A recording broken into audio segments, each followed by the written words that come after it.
What happens when a Texas chicken farmer with a heart for racing tells the biggest car company that they need more horsepower? You get this, the 1967 Shelby Gt500. It wasn't just a car, it was a declaration of independence written in tire smoke. A piece of pure, uncut American rebellion. The story starts with Carroll Shelby. By 1967, he was already a legend. His Shelby GT350s were scalpels on the racetrack, carving up corners and humiliating Corvettes. But America wanted more. The horsepower wars were in full swing, and on the street, displacement was king. Shelby knew he needed to build a sledgehammer. He needed a car that didn't just win races, but owned the streets with sheer, terrifying presence. So, he took the newly redesigned '67 Mustang Fastback, which was already bigger and more aggressive, and stuffed the biggest engine he could get his hands on. The legendary 428 cubic inch Police Interceptor V8. This wasn't some high-strung, finicky race engine. This was a torque monster, a big-block behemoth designed for relentless highway pursuit, fitted with two massive 4-barrel carburetors. Ford, playing games with the insurance companies, officially rated it at 355 horsepower.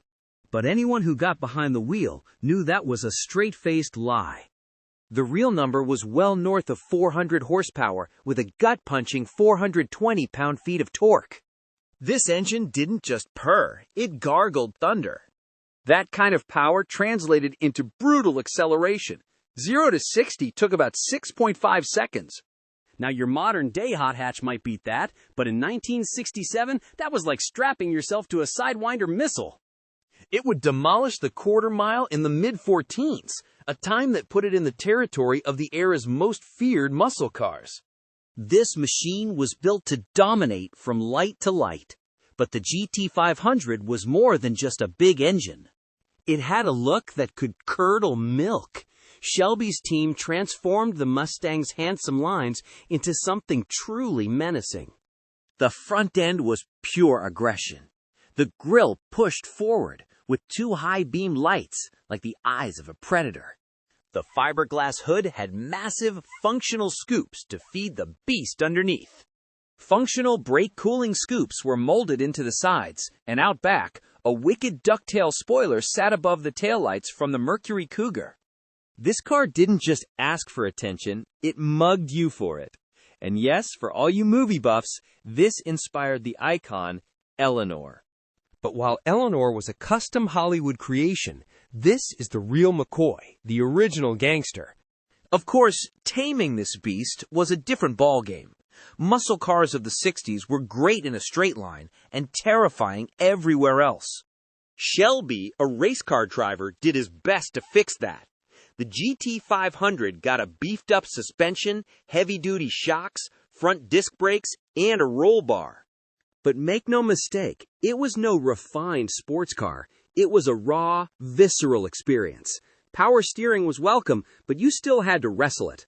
You didn't just drive a GT500. You held on for dear life. It demanded your full attention, and it rewarded you with an experience that seared itself into your soul. Its rivals were a who's who of American iron.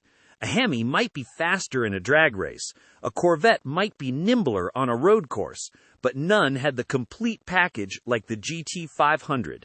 It was the perfect storm of brutal power and killer looks. The 1967 GT500 was the peak of Ford Shelby. Only 2,048 fastbacks were made. That scarcity has made it a holy grail for collectors. It was a brief, glorious moment in time. It was, and still is, the king of the road, a timeless legend from a simple idea. There's no problem that can't be solved with a little more horsepower. Share and follow Extreme Cars.